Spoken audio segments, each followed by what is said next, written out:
Will the college football coaching carousel ever stop spinning? We got a new day coming in New England. The Senior Bowl roster is swelling to a mammoth size. We're going to talk about that and a whole lot more tonight on the Draft Countdown Podcast.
Hello, everyone, and welcome to tonight's edition of the Draft Countdown Podcast. I'm your co-host, Brian Bosars, joined as always by co-host Shane P. Hallam. Shane, 98 days, 22 hours, 58 minutes, 20 seconds away from the 2024 NFL Draft.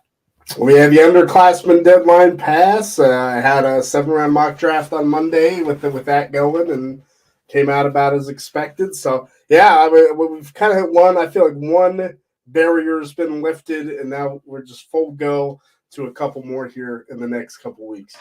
Yeah, under 100 days until the draft, 14 weeks, if you will, away. We're here, man, and we are in peak draft season. And we were talking before we went on the air, 200K views yesterday on the site. Draft season is here, baby. I am so ready for it. If you're new to the channel, following along in the chat tonight, and you have a question that you want to get answered, go ahead and ask it in the chat. If you're following along on Twitter or just want to get your question answered there, send it to @Draft Countdown. We'll answer your question at the end of the show. If you're a member of our Discord, you can ask a question there. We'll answer it at the end of the show. If you're not a member of our Discord, we ask that you go to draftcountdown.com. In the top right corner of the search bar, there's a link to join the Discord where we talk about a whole lot, especially the transfer portal, man. We've been talking about that a lot. Seems to be the thing to talk about right now. Along with Shane, we thought it was over, man. We thought the college football coaching carousel was over. And then last week, right before we went on the air, Nick Saban decides to retire from the University of Alabama. And that just started a chain reaction that went off everywhere. Nick Saban retires, replaced by Washington head coach Kalen DeBoer. We'll start there, Shane. Do you like that hire? I do. I mean, we saw the success that he had. He's bringing over Grubbs' offensive coordinator. I think the offense is more dynamic than we've seen Alabama have in a while. No matter who they hire, there's going to be some growing pains, right? Players are going to leave. This isn't Nick Saban. But I think DeBoer's a good hire. He's shown he can take some less talent and bring it up. So I'm excited to see what he does. I think it was the best they could have done for the circumstance. You mentioned bringing over Ryan Grubb to be the offensive coordinator. He's bringing in 2 defensive coordinators. He's going to have 2 co-defensive coordinators. The problem here is they were both sitting head coaches at the FBS level. He's bringing in South Alabama head coach, former South Alabama head coach Kane Womack to be the co-defensive coordinator, which I presume he'll be the one actually calling the defense. And him and DeBoer, they go back to Indiana when both were coordinators there. They're really good friends. But he also brought in Buffalo head coach Maurice Lindquist to be the other co-defensive coordinator and coach linebackers, I believe. So what do you think about his two defense coordinator hires and the voids that they leave behind? Yeah, I think it's really interesting. I think what it does is also gives him some geographic strongholds, right? I mean, I think bringing in a coach from the state of Alabama is pretty huge to try to hold together some of the recruits, recruit in the South, have some of those ties. And I think it also gives you some of the kind of Northeast New England hit for the defense, because that's going to be the biggest issue. I don't think DeBoer is going to be able to find offensive talent. It's going to be the defensive talent where they're going to struggle. Yeah, and Womack has done a great job building up the South Alabama program. So I would say he's not going to be hard to replace, but South Alabama replaced him within 36 hours. And they just promoted within. They named their offensive coordinator, Major Applewhite, to be their new head coach today. Former head coach at Houston, had average success there. I think he was 15-13 as the head coach. Had some issues that I know a lot of people on Twitter didn't like, with the whole jacket thing and the cold weather and all that, with Ed Oliver, I believe, was when he was there at Houston. But I mean, hey, man's been humbled now. He hasn't been a head coach in a while. We'll see what goes around here at South Alabama. But his offense was very good there the last couple of seasons. So I think that was probably the best case scenario for South Alabama to do, is just go ahead and promote Major Applewhite. Yeah, I think if he's learned a bit since his head coaching days, that'll be good for them. So with DeBoer leaving Washington, that left a hole there. They've fixed that with Arizona head coach Jedd Fisch, who rebuilt Arizona's program into a 10-win team this year, beating Oklahoma in the Alamo Bowl. A lot of talent there. A lot of guys I imagine is about to head up to the Northwest from that team, if I had to guess. Noah Fafita, the quarterback, McMillan, the wide receiver. I assume they're going to head up the road there a little bit. But you like the hire there of bringing in Jedd Fisch to Washington?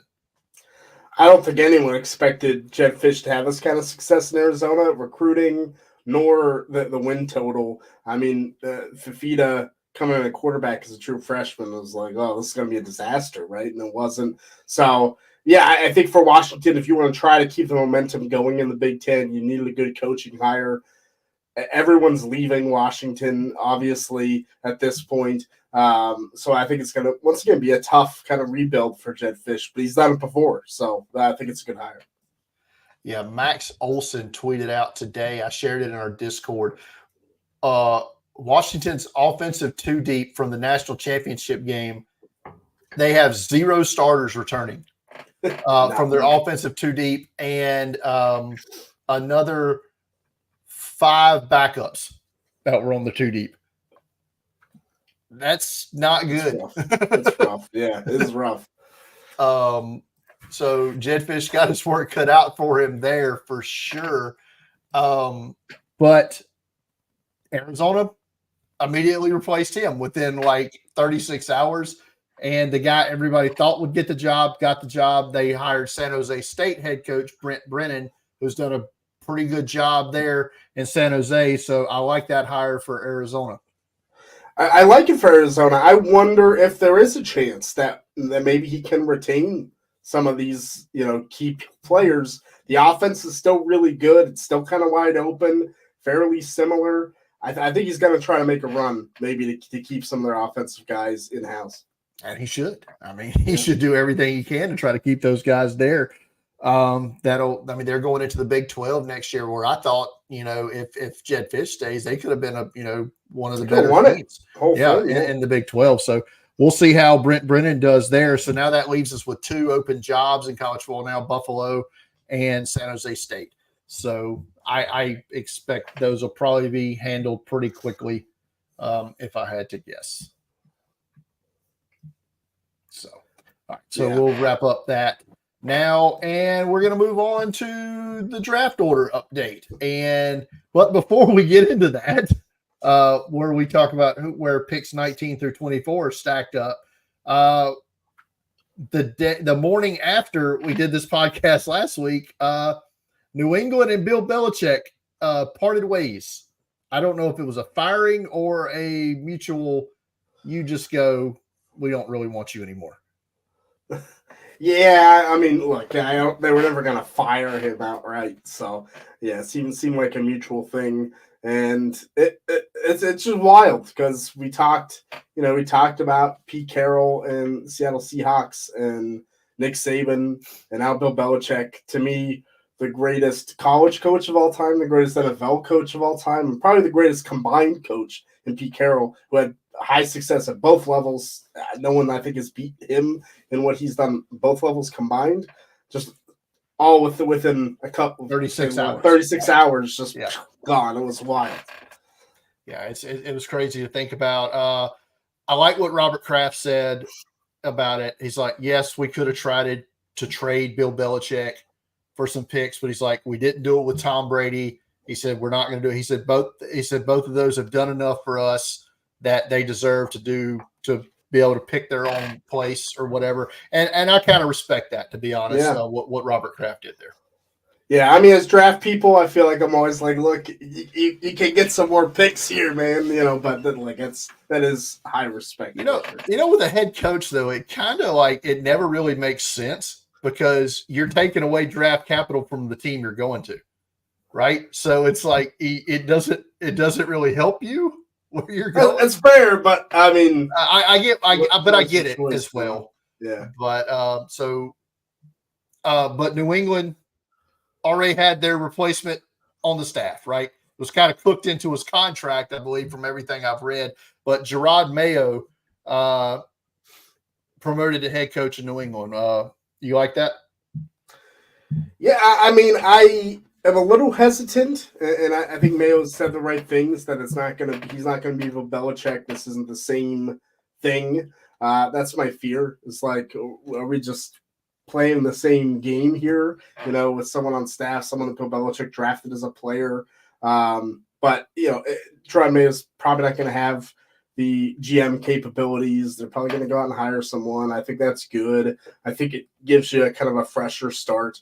So I like it. I do like the stat that Bill Belichick now has drafted more NFL head coaches than 1,000-yard receivers as well, which is absolutely wild. That was awesome when I saw that the other day. I will say this about Gerard Mayo. I saw a quote from him today, and they're not being coy. Someone asked him what they plan to do with the number 3 pick. He said, we're going to try to get the best player at the position. I think you know which one we're talking about. I'm paraphrasing there, but I mean, he basically just come out and said, yep, we're coming after a quarterback in the top 3. Yeah. We're not lying about it. There's 3 quarterbacks. There's 3 teams. There's going to be 3 teams that need quarterbacks in those top 3 picks. We're going QB in the top 1, 2, 3, right? I think every mock draft should probably have that about right now.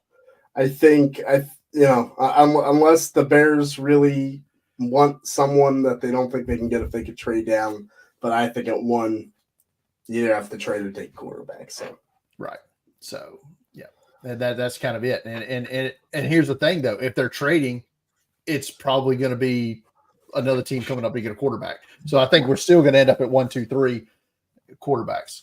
Because I think if they move down, it's going to be beyond Washington and New England, right? Yeah. I don't think it's a guarantee. That I think that's the first thing you do if you're Chicago, right? Reach out to Washington, New England. You want Caleb Williams, or do you want someone else to get him? Right. And if Washington's going to give me a future first to move up a pick, you say no to that, and you still can get Marvin Harrison Jr. or whoever. That might be the best option. There you go. I'm with you.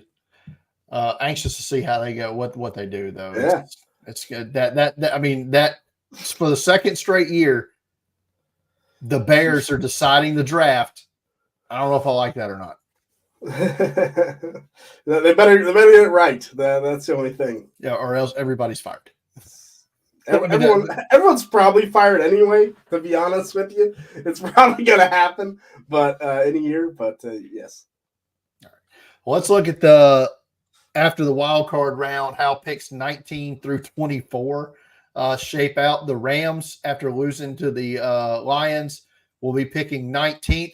I'm gonna be honest. I was glad to see Detroit win for the story and all that, but I was kind of honestly hoping the Rams would end up in that 25 to 28 range, just because I think that Les Snead would have traded out of the first round, and their first round streak would have continued. But picking 19th, I don't think they're getting all the way out now. So looks like the Rams are going to select in the first round for the first time since 2016 when they took the quarterback that beat them on Sunday night. Yeah. Oh, it was a good game, but I thought the Rams were kind of the better team in the game and just couldn't get in the end zone. Just kept kicking field goals. Like Sean McVay stabbed himself in the foot. But I'm happy for the Detroit fans out there for sure. Picking 20th is your Pittsburgh Steelers, Shane. I'm surprised they couldn't pull off the upset at Buffalo. After the game got moved today. But yes, that's about where we picked for a long time. So they're used to it. They know what the board's going to look like. Correct. Miami, after being one of the teams that they were picking near the bottom of the first round for most of our mock drafts throughout the season, end up just going into a depth charge here at the end of the season, and they're going to pick 21st. The Eagles, talking about a team that just went off the rails, started 10-1. They end up 11-6 in the regular season, and they get just bum rushed by Tampa Bay on Monday night. Philadelphia. So I mentioned Philadelphia. The Cleveland Browns would have been picking 23rd, but that pick goes to the Houston Texans. And the irony of ironies, Houston gets all these picks from Cleveland for Deshaun Watson, only for Cleveland to get just destroyed by them in the first round of the playoffs. Yeah, I mean, that's fun, not only to beat Cleveland for the Watson stuff, but the karma. But now you get the higher draft pick too, because you gave away your own, which a lot of people, I don't think we were included, but a lot of people bashed them for moving their own pick, and those people were 100% wrong. I'm not saying that I may have not said something along those lines. I'm not gonna say that I didn't or I did. I have the tweets defending it lightly, but lightly. Yeah. I can't back up that with anything that I may or may not have said that. But it is what it is. They proved us wrong. Great job this season by their head coach, DeMeco Ryans, first-year head coach, first-year quarterback, C.J. Stroud, outstanding, going to win Rookie of the Year. And Nick Caserio, a guy who I think maybe we wrote off a little bit as a GM, but man, did they overhaul that roster this year. They might not be done. I think they're going to give Baltimore a game this week. It might because I remember a lot of people, ourselves included, when was it last year? They've just basically every player they had on their roster was under a 1-year contract. They were like, what way of a roster build is that? And then they showed us, and it worked out. And look at them now. And I'm with you. I think that's Baltimore. Basically, their starters have been off 2 weeks. Yeah, and Houston coming in hot. I'm anxious to see it. And finally, that brings us to picking 24th, the Dallas Cowboys. Oh my goodness! The first time since they've gone to the 14-team playoff format that a number 2 seed has lost to a 7 seed. And not only did they lose, Green Bay beat the crap out of them. And this one, Jordan Love, the 2020 quarterback class, man. I mean, it's good. It's good. All 4 quarterbacks hit. Yeah, which never happens. But, we did find out that Mike McCarthy is staying in Dallas for another year. So, I mean, look, that was a bad game. But they were a fairly dominant. They were a dominant team at home, the only team undefeated at home up until that playoff game. Dallas still could put it together. The offense was much better. I just don't know how you fall apart in the playoffs every time. It's so wild. So Green Bay gets the 49ers this week. Detroit will be hosting Tampa Bay. And then Lisa, we've got Baltimore, Houston, and Buffalo hosting Kansas City, and Buffalo hosting Kansas City because Kadarius Toney lines up off sides on the oop-de-oop play. Yeah. And look, they made him inactive for the playoff game, and boom, Kansas City crushed it. So there you go. So we'll see what ends up there after those games. Going to be fun. Definitely is now, Shane, we're both sitting here just watching as spectators. Yep. I'm used to it after the first round of the playoffs. So, but it says a lot about Dallas keeping Mike McCarthy when all the other fan bases in the NFC East are happy about it. Yeah, I mean, look, the Giants have only beat them once in the past 5 years. I don't think they should be very happy about it. I don't think it's helping them any, So I don't think the Eagles have much room to talk. They're on the verge of wanting to fire their coach. So I'm not sure. And that whole thing seems a bit odd to me. What? Them wanting to run Nick Sirianni off. The dude was in the Super Bowl last year. He's a jerk. He is not a good. He's gonna get fired in 2 years. He is not a good coach. I think that Shane Steichen ran that offense and that team. It's gonna be bad.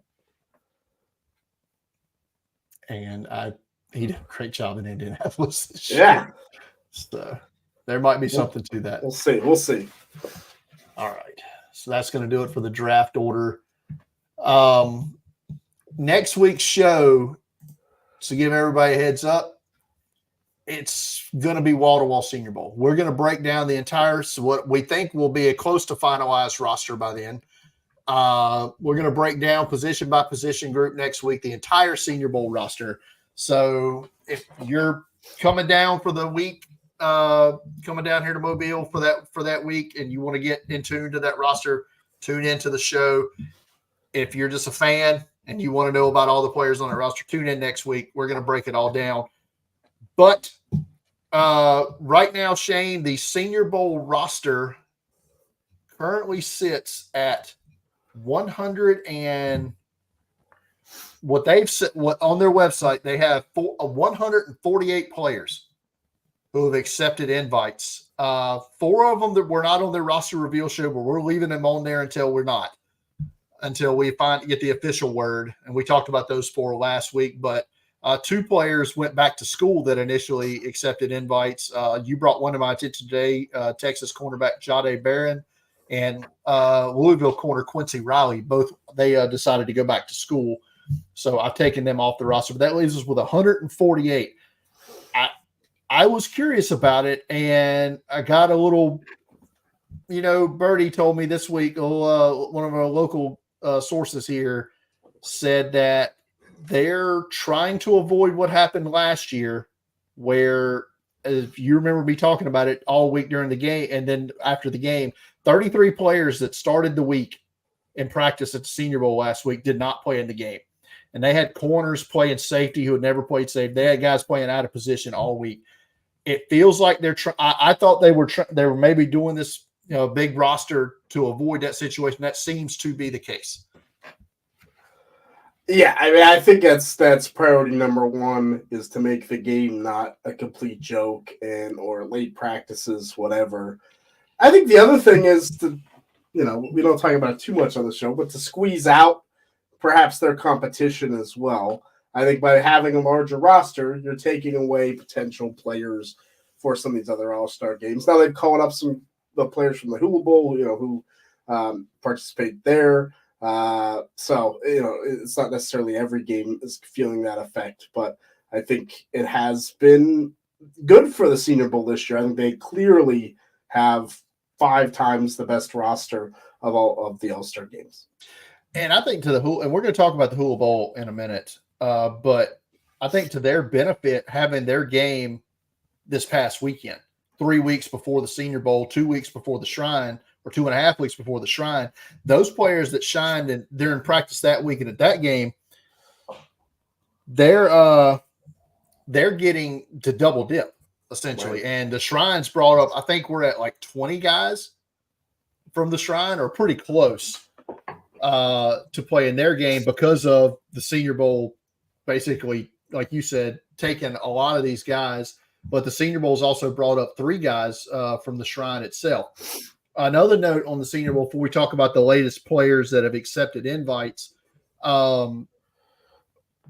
When the initial thing was announced with the coaching staffs, there was supposed to be a rotational basis where full coaching staffs were going to coach the Shrine last year. In the Senior Bowl, we get the hodgepodge guys. And then this year, the Senior Bowl, we get full rosters. And the Shrine, we get the hodgepodge of coaches. Well, turns out the NFL basically just shit canned the whole deal. It's like nobody's getting full coaching staffs anymore. That's what got told to me today. And you know what? I'm gonna be honest. Last year, Shane, at practices, I didn't notice a difference. Other than the local high school kids not getting team gear, the ones that are managers and stuff for the game, I didn't notice a difference. I really didn't. And so I don't think it's that big. You're still getting NFL coaching, right? And this way it's they're giving opportunities to these coaches to get a chance. And we got a press release today talking about the coaches, and the Shrine's doing the same thing, by the way. They're also getting the mixed match of assistant coaches. And so running the two teams this year, Titans assistant head coach and defensive line coach, or I guess he's still there anyway. I don't know. That whole staff's kind of in flux, right, with Vrabel getting let go. But Terrell Williams, he'll be coaching the American team. The American team, formerly the what would be the South roster, where most of the SEC guys end up on their team. So Terrell Williams will be coaching that team. And New York Jets defensive coordinator Jeff Ulbrich will be coaching the national team. So he'll be getting most of your Big Ten guys and stuff of that nature. But coaching on the American team as the offensive coordinator is New England wide receiver coach Troy Brown, longtime player. Might have even played in this game back in the day. Maybe not. I don't know. I can't remember. Their defense coordinator will be Browns DB coach Ephraim Banda, and their special teams coordinator will be Giants assistant special teams coach Mike Adams. National team offense coordinator will be Shea Tierney from the Giants. He's their quarterbacks coach. Their defense coordinator will be Vikings pass game coordinator and defensive backs coach Durante Jones. And their special teams coordinator will be Saints assistant special teams coach Phil Galliano. So, yeah, I mean, I want to say, was it Luke Getsy coached here last year, and he ended up getting run off. So maybe not the be all end all, I guess. But, you know, like I said, interesting to see. And like I said, not something I think made a whole big old difference last year. Yeah, no, I mean, I think probably the day-to-day stuff and noticing, absolutely. I think the one thing I always enjoyed about the full coaching staffs is getting a feel for how that coaching staff ran practices was pretty cool. You could see the differences, you could see the tempo, see how some of these coaches worked. I think you still get to see how do these individual assistants work, how they work, if they move up a level or two levels, as some of these are in these practices. So that is exciting. Hopefully it doesn't hurt too much, but it was always fun to have an NFL head coach there at the podium and taking questions. But hopefully someone here gets the opportunity to, move up in the NFL and in the Senior Bowls or the Shrine or the Reason. Yeah, I mean, another thing it does, it takes away the advantage one or two teams get, right? Because if you've got your whole coaching staff down here for a week with those guys, I mean, and you see it every year, like when those coaches, I mean, they would almost every time they were here, they would draft 3 or 4 guys, right? That they coached or coached against at the Senior Bowl. So it's kind of a big advantage there. And the beat writers for the teams, they don't get that where they basically have to come down here now. So like there's a lot of Cleveland writers down here when they, their staff was down here and stuff like that. And, such and such of that nature. So you don't get that, I guess, but like I said, not that big a deal, but Senior Bowl has added another handful of players this week. We're going to go position by position here and talk about that. And they replaced Louisville cornerback Quincy Riley with another Louisville corner, Jarvis Brownlee Jr., 5th-year corner. Yeah, kind of an interesting player, not someone that's very physical, but he made some big plays. So not someone I expected to be at the Senior Bowl, but I'm kind of excited to see. LSU defensive lineman Jordan Jefferson, 6'3", 310, 5th-year player. Yeah, got to really fill in this season with some of the injuries up front. The other 2 LSU D linemen that are in this class, really stout, good against the run. Can kind of 2-gap even at 310. I think we'll have a solid week. Yeah, and probably a third day player there. The other 2, I think, are top 100 guys. I think Jefferson gets drafted sometime on day 3. Another Michigan player because we didn't have enough of those guys. But Jalen Harrell, the edge rusher, fourth-year player, going to be down here. Yeah, a really good motor, explosive. Doesn't always get the sack or the numbers, but I think he'd be a nice rotation guy. So he's probably an early day 3 guy. One of the Hula Bowl guys we talked about, Eric Watts from UConn, the edge rusher, gets called up. Productive guy. Yeah, a lot of production, big, rangy. So I'm excited to see if he can kind of make a name for himself a little bit. I think he could, in the pit sometimes some of these, I would say smaller school, but, the UConn types, G5 guys can really make an impact. A guy I thought should have been on one of the initial invites here was Arkansas interior offensive lineman Bo Lemur. Yeah, it's just a really technical player, decent athlete. I thought he's played really well in the SEC as a longtime starter. I think Bo Lemur's a potential starter in the NFL. I think could be a steal. Yeah, if not, he's going to be a definite, just great depth piece. Guy you draft in the 5th round and is on your team, playing solid downs 4 years. Yeah. A guy who had a rough go of it in the national championship. Rough go of it. But declared for the draft, gets the call in the Senior Bowl. He's got to redeem himself, man. You know he wants to go against some of them Michigan edge guys, right, in the pit. He's got to try to make up for it, right? But Roger Rosengarten, the Washington offensive tackle. Yeah, right tackle for them. But I mean, if you look at his whole body of work this year, was not that bad. He's very athletic. I think just really struggled in that game to put it together to handle some of the strength and initial speed. So maybe the Senior Bowl's it. Maybe kind of gets him some coaching and improve him. He has the physical talent, I think. 2 more quarterbacks to the roster this week, bringing us to 7. And now I was told that they're holding out a spot on the off chance here that Jaden Daniels changes his mind and decides to come play. That would give they'll go 8 quarterbacks. If not, they're just going to go with 7, 4 on one team, 3 on the other. First guy, another Hula Bowl call up they bring up here is Carter Bradley from South Alabama. Looked good in the Hula Bowl. I'll say that. Look outstanding, showing good arm strength, good accuracy in that game. Plus, always good for the box office, right, to get that South Alabama star into the game. But Carter Bradley, any thoughts on him? Yeah, I mean, I was impressed with the Hula Bowl performance. I think he's a solid player. I think he played himself maybe into being drafted, which would be great. So, sure, add him on as kind of the end of the roster guy. He's going to play in the game. So right. I think you're at least getting that. And if he's the 4th quarterback on one team, I can guarantee he's getting the 4th quarter. Right. Yeah.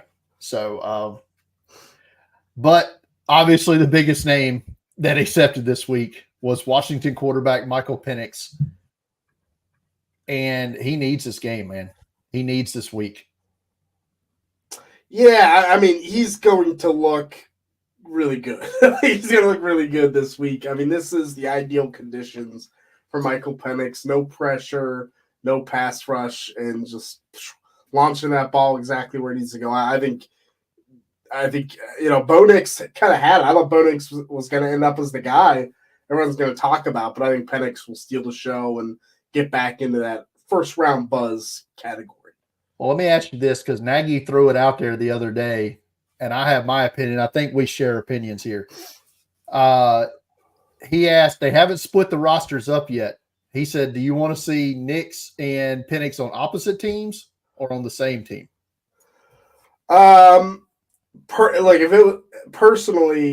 I was down there, I would want them on the same team because I like seeing back-to-back. Right. Let's compare, but. And I bet that's what ends up happening. I think that they'll want them on the same team. The NFL guys will want them on the same team so they can see them, like you said, back-to-back reps. Who's better? They did. Somebody brought it up the other day. Same thing with Josh Allen and Baker Mayfield when they were both down here. They had them on the same team, and then throwing back-to-back reps. And that was I've said it all the time. there was night and day. The two quarterbacks, Baker Mayfield looked far and away better than Josh Allen did at the Senior Bowl. Josh Allen's obviously been a better quarterback in the NFL, but that week of the Senior Bowl, he wasn't it. Well, look, and then when you go to the other team, you can see the two fake versions of both those guys, and Joe Milton and Spencer Rattler. It'll be great. Shane, why you got to be like that? I was about to predict here if the quarterback split, roster split, if it stays at 7, I think you'll get Nix, Penix, and Hartman on the national team, and the American team gets Carter Bradley, Spencer Rattler, Joe Milton, and Michael Pratt. I think Carter Bradley will be on the Penix Knicks team because they don't think they're going to play in the game. Oh, they won't do that because they won't have the. So you're saying they'll go 4 quarterbacks on that team? Because I don't think Penix and Knicks are going to play in the game. If they do that, they'll put Pratt on the other team. Right. Yeah. They'll keep Bradley on the American team roster because, like I said, that's the one that ends up with the SEC guys and such as that. So, and he's going to be the home team quarterback, right? So, yeah, I think that. So, if that's the case, yeah, that's that. I didn't think about that. You might be onto something there. All right. 3 running backs added this week, Shane, to give us a total of 10, which those numbers it's hard for running backs to get established during the week of practice and in the game, much less when you got 10 of them on a roster. Yeah. But we added 3 this week, and you love 2 of them. Yeah. Jawar Jordan from Louisville and Isaiah Davis from South Dakota State. Jawar Jordan had some exceptional runs, good vision. He hits the home run well. I think he's going to impress. I love Isaiah Davis. He's big. He's explosive. One cut go zone scheme guy. I hope he has a good game too. I think they both could shine out if they get enough playing opportunity, practice opportunity. The third running back was the other Hula Bowl call up, and that's Imani Bailey from TCU. I've always been impressed when I've watched him. I think he's tough. I think he's plays with a low pad level. Little things well. Could be a nice third running back special teams guy. So I like that ad. We've currently got 7 tight ends on the roster. The 7th added this week. And the guy I really came to like watching them during this season, and that was Arizona tight end Tanner McLaughlin. Yeah, former walk-on, made his way to become the starter. Good blocker, soft hands. I think he's a little bit underrated because this class is bad. Tanner McLaughlin might rise up to be around 4-ish type pick. We might actually have the right number of receivers here. All the other positions got jacked up, but wide receiver, we got 16, and that's how many we thought we would have. The 16th added this week was UCF wide receiver Javon Baker. Productive, good red zone guy. He's big. Not necessarily one of my favorite NFL players. I don't know if I project him to go in the NFL, but he plays some special teams, so it could be a day 3 pick. Yeah. So, like I said, we're at currently 148 players. And I'm not saying they won't add a couple more. Like I said, they're still waiting on Daniels. I don't think he's going to accept. And they could add, like I said, 1 or 2 more, and that's not counting other guys that pull out at the last minute. They will. So that's another reason that the roster is kind of bloated as it is. But does the bigger roster bother you from an eval standpoint, or more guys, more you're all for it? I'm all for it. You give me a couple more reps in practice, and that usually doesn't change my thinking. I'm here for more guys to get the opportunity to see them against better talent. Like, just let me see more players. I'd be down. I'm down for that. So I like it. I texted Big Skin Paul, so I'm glad it's me and you at the practices this year, and I'm not trying to watch 150 guys by myself. So that's going to help, Shane. It's going to help to kind of split the load up a little bit to get all that out there for Draft Countdown, get another set of eyes out here for us. Well, let me ask you, and I'll kind of get mine the way you think about it, because we're going to break down the roster next week. So I wouldn't get it. Is there anything that surprised you? Basically, when we heard the underclassmen stuff, we heard that of how the roster got constructed. I'll say for me, like I thought we got the underclassmen are in. I'm like, we're the running back. We're going to get every running back in this class to go to the Senior Bowl, right? Like I thought Braylon Allen's going to go. Trey Benson's going. Like, why not? You're a running back. You need to make up some ground. So I was actually a little bit surprised at that position specifically. We didn't see more underclassmen actually come out and play. Jalen Wright's the only 3-year player who I think's a great get. But I thought maybe it'll happen next year. I thought there'd really be more of an impact to running back position with it being devalued. That, hey, look, agents, go, become the best back in the class. Yeah, I mean, I was surprised at some of the players that they didn't get, maybe some of the edge guys. Like, I thought, with what, like you said, the competition and ability to separate, that guys like Braylon Trice and or to a lesser extent Jared Verse, but I don't think you ever actually thought he was coming. But a guy like Braylon Trice, I thought would have been on the roster.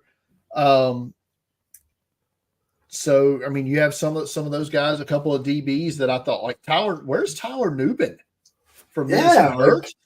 Did he go back to school and ain't telling nobody? I honestly I don't know.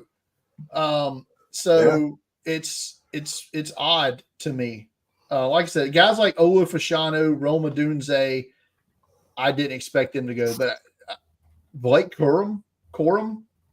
Yeah, how else Dejan Edwards, guys like that. I thought we just saw them in the running backs instead of, a handful of the ones that we did get. And we got 10 of them.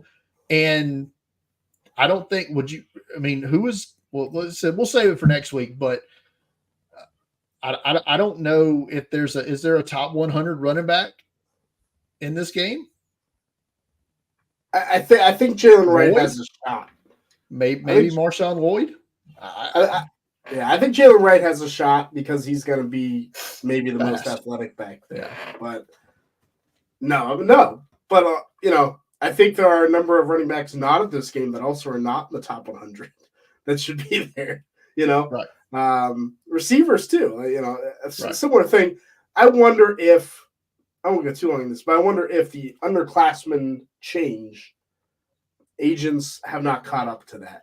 To say, like, possibly Adonai Mitchell, go to the Senior Bowl, be the best receiver, and you get drafted in the first round. Like, it's such a new thing. They don't know how to play the game yet. Right.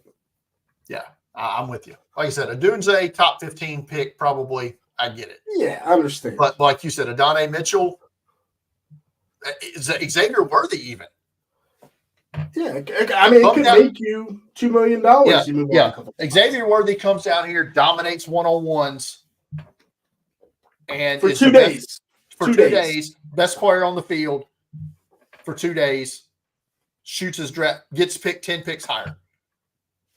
That's what like you said, that's $2-3 million. I don't know. That just doesn't make sense to me. Yeah. So, all right, but like you said, next week, a lot of Senior Bowl. We're going to break down position by position. We're going to tell you.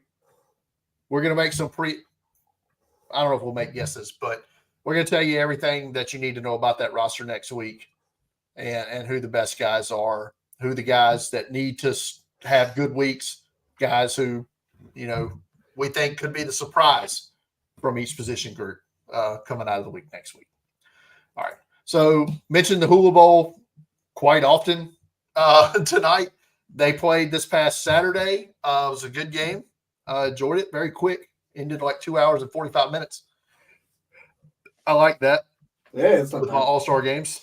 But they had some standout players, and a lot of them have been called up to mostly the Shrine from this past week. But Carter Bradley got the call to the Senior Bowl.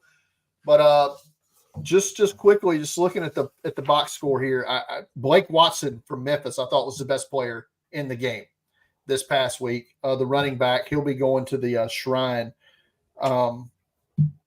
Tyrone Tracy, another guy going to the Shrine, had a good game at running back, as well as I thought quarterback Jack Plummer, Louisville, another guy going to the Shrine. This is what we call a trend. And so, yeah, anybody else that you liked stood out on offense? Yeah, no, I agree with Tyrone Tracy, who was interesting because he played receiver for most of his college career. So that was interesting to see that transition, just to see at the Shrine. I like, my guy Jalen Coker, the wide receiver from Holy Cross. Caught a big touchdown. I thought looked pretty sweet. I don't know if it would have survived replay, but yes, he did. Well, like that doesn't matter too much. We don't need to keep that going. But I think it's good. And your guy Spencer Sanders. I thought Spencer Sanders maybe played himself into getting drafted round 7. I will not understand why he went to Ole Miss. He should have stayed at OK State. I don't know what there was some underlying issues with him and Mike Gundy that led to him to moving on, but I think he could have made a better choice in his transfer destination and had a chance to elevate his draft stock with a season of play. Instead, he played sparingly in like a handful of games and ended up getting kicked out of school for grades. So, yeah. But no, he did have a good game. Defensively, not a whole lot, not too many standouts. The only guy that I want to mention that a guy maybe we haven't watched or talked about at all, and I'm going to butcher his name here, but is an interior defensive lineman from Utah State, Hale Motuapuka, had 2 tackles for loss, recovered a fumble, and 4 solo tackles from the interior defensive line. He really stood out to me. Yeah, he's definitely kind of that penetrating, not a huge guy, but I thought he showed off some explosiveness, and the handwork was really impressive to me. So he's someone I got to go back and watch a little bit more of for sure. It's a good call. Yeah, they had a couple of DBs that I like in this game too. Undersized nickel. I don't think he's a draft pick, but Reddy Stewart from Troy, I thought had a look good in the game, as well as Storm Duck, who we have talked about before, former North Carolina corner, transferred to Louisville this year. And your guy, who I believe may have got called up to the Shrine, but it hasn't been announced yet, Mikey Victor from Alabama State. Yeah, it had a good game. I like some of the linebackers, kind of the tackle guys. Omar Spates, the former Oregon State linebacker, went to LSU. Didn't do a ton this year, but he was kind of in position really well. And Jackson Mitchell, linebacker from UConn, who I think is underrated. Another big production guy. Yeah, big production guy. And you can see it in the game. You can see the processing for those 2 players happening in the game in real time. So both impressed me. And Southern Illinois' PJ Jules was playing safety in this game, corner most of the season, but a big guy, 6'3". Maybe he makes the move to safety, but he flashed a good bit during the game. Yeah. I think he gets drafted late as a safety. I really do. Yeah, got a lot of length. You gotta like that. We mentioned earlier, the underclassmen declaration has passed. That was Monday. The NFL, as of press time right now, has not released the list. We expect it probably tomorrow. Because generally speaking, it's usually like on the Thursday, so we'll get that official list tomorrow. We're not expecting a great number of third-year players to be on it, right? So it's maybe going to be less than 50, I would imagine. If I had to guess, just with NIL and everything, a lot of kids just staying, man, and the portal.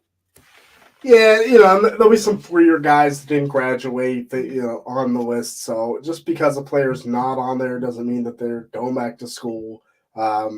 Just because a player's on there. Also, we learned last year doesn't mean it's 100% in the bag. They still have a little bit of a soft deadline. Anais Smith from Texas A&M was on the list. Yep. The NFL released last year and ended up going back. So just a heads up. Yep. The only real name that we know of that declared, or should say earth-shattering name, was Michigan quarterback J.J. McCarthy. In this draft, neither one of us are huge J.J. McCarthy fans. I don't want to say he's going to be my Will Levis this year, but it's starting out that way. Yeah, we'll see. I think his draft stock is super interesting. I got a lot of criticism in my mock for where I had him, so you can go read the mock and see. But I think that will be the storyline to follow, because I think the hype will be there when we get to the draft. Can J.J. McCarthy serve, and be a first-round pick? You want to talk about a guy who should take advantage of that 8th spot at the Senior Bowl?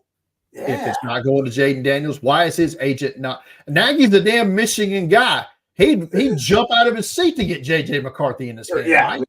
Bring him in right now, right? Yeah. The ticket's already paid for, man. It's waiting on you. We booked it in advance just in case. We'll have 9 quarterbacks if Jaden wants it. That's fine. We'll make it. Right. We'll figure it out. We'll figure it out. Somebody will get hurt. Carter Bradley will get hurt. I don't know. But yeah. Why is he not coming down to this game? And we said the same thing last year about Will Levis.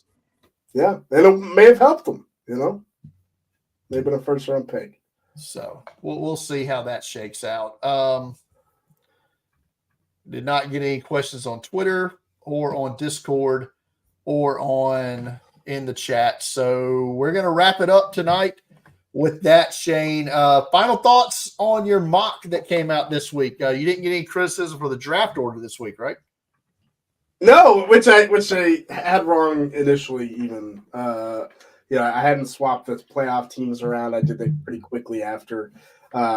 It is what it is. It's a couple spots, but no, I thought it came out pretty well.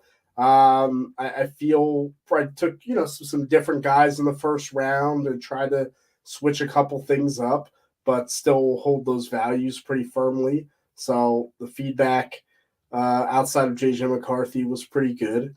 So ultimately, I think it was a good exercise, and excited to see the next couple weeks play out. Yep. I had a Bengals 7-round mock draft go up yesterday. Second one of those I've done. I'll have one more right before the draft. For you Bengal aficionados out there like myself. Miranda's going to be looking back at some of the playoff stuff from this past week. Paul's all-rookie team going up on Friday. So we'll look at that. He handed out his rookie awards last week. Co-offensive players of the year. He took the easy way out, Shane. Didn't want to pick between Stroud and Nakua. Wow. Jeez. What a cop-out. Right? But hey, I mean, they're both deserving. And any other year, I think Nakua wins this going away, right? Oh, easily, right? Yeah, absolutely. So, but yeah, good deal there. And that's going to do it. Just a reminder, like I said, if you're new to the channel tonight, hit that subscribe button. Go ahead and subscribe to the Draft Countdown YouTube channel. And hit the notification bell so you get notified when we go live each and every week. And during Senior Bowl week, you're going to want that notification bell on, because we're going to be going live Tuesday through Saturday, 5 straight days of talking about the Senior Bowl here on the Draft Countdown podcast. So, like I said, hit that notification bell, subscribe to the channel so you'll be aware of and how each practice goes, because we're going to be talking about it. If you're listening to this on the audio version, be it Spotify or Apple Podcasts, leave us a 5-star review. Share that out with your friends so everybody gets to hear us talk about the draft. And we're going to be talking about it a lot for the next 14 weeks, 15 weeks coming up. It's all we're going to talk about. It's all we ever talk about anyway. It's the draft. That's what we're here for, Draft Countdown Podcast. Follow me on Twitter at Deep Fried Draft. Follow Shane on Twitter at Shane P. Howell. Follow Draft Countdown on Twitter at Draft Countdown. For all your NFL draft needs, including that 7-round mock draft Shane was just talking about, go to draftcountdown.com. For Shane, I'm Brian. Good night, everybody.